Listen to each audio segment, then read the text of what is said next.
प्रमुख आतंकवाद नक्षलवादानंतर आता नशेखोरीचं कंबरडं मोडावं लागेल. सांगलीत पोलिसांची नशामुक्ती निर्धार पदयात्रा. सांगलीत नशेखोरी विरोधात पोलीस दलाच्या वतीने नशामुक्ती निर्धार पदयात्रेचं आयोजन करण्यात आलं. या पदयात्रेत पालकमंत्री चंद्रकांत पाटील, खासदार विशाल पाटील यांच्यासह मोठ्या संख्येने विद्यार्थी आणि नागरिक सहभागी झाले. यावेळी बोलताना पालकमंत्री चंद्रकांत पाटील यांनी नशेखोरी विरोधात आक्रमक भूमिका घेतली. देशाने आतंकवाद आणि नक्षलवादाला मोडीत काढण्याच्या दिशेने मोठं काम केलं असून आता नशेखोरीचं कंबरडं मोडावं लागेल असं त्यांनी स्पष्ट केलं. काश्मीरच्या लाल चौकात तिरंगा डोलाने फडकत नव्हता, मात्र आता तिथे तिरंगा अभिमानाने फडकत आहे. नक्षलवादाचाही प्रभाव कमी करण्यासाठी मोठ्या प्रमाणावर कारवाई करण्यात आली. आता देशासमोरचं आणखी एक मोठं आव्हान म्हणजे नशेखोरी. तरुण पिढीला नशेपासून दूर ठेवण्यासाठी समाजातील प्रत्येक घटकाने पुढाकार घेण्याची गरज असल्याचं पालकमंत्री चंद्रकांत पाटील यांनी सांगितलं. CSRच्या माध्यमातून 5 प्रकारचे क्लस्टर तयार करून त्यांना नशेखोरी विरोधी प्रशिक्षण देण्याचा उपक्रम राबवण्यात येणार असल्याची माहितीही त्यांनी दिली.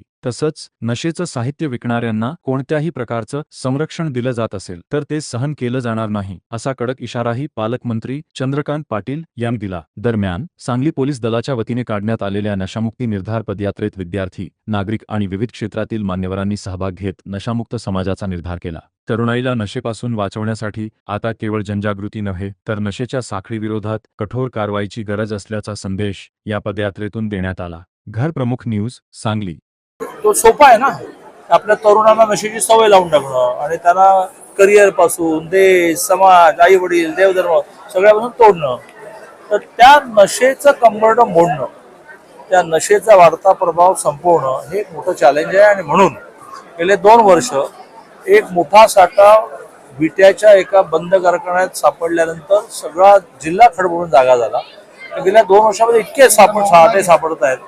गेल्या 2 दिवसापूर्वी 300 किलो गांजा जप्त केला. असं प्रबोधन, शिक्षा आणि ट्रीटमेंट या 3 सूत्रीवर आपण चाललो आहे. प्रबोधनाचा भाग आज होता. हजारो शालेय कॉलेजचे विद्यार्थी, ज्येष्ठ नागरिक आज नशा विरोधी रॅलीमध्ये सहभागी झाले. मी पण ह्याला इतकं महत्व दिलंय की आज मंत्रिमंडळाची बैठक मंगळवारची होती, सोमवारी लागली. मी अतिशय नम्रपणे माननीय मुख्यमंत्र्यांकडे परवानगी मागितली आणि मी इथे पोहोचलो. याचं कारण हे महत्वाचं आहे. काही केलं याचं कंबरडं मोडायला लागेल. आणि आज सांगली जिल्ह्यातल्या नागरिकांनी दाखवून दिलं की आम्ही हे सहन करणार नाही. खूप चांगल्या रीतीने झालं. या जिल्ह्यातल्या शाळा, कॉलेज, नागरिक, संस्था याच्या सगळ्यांचं मी अभिनंदन करतो.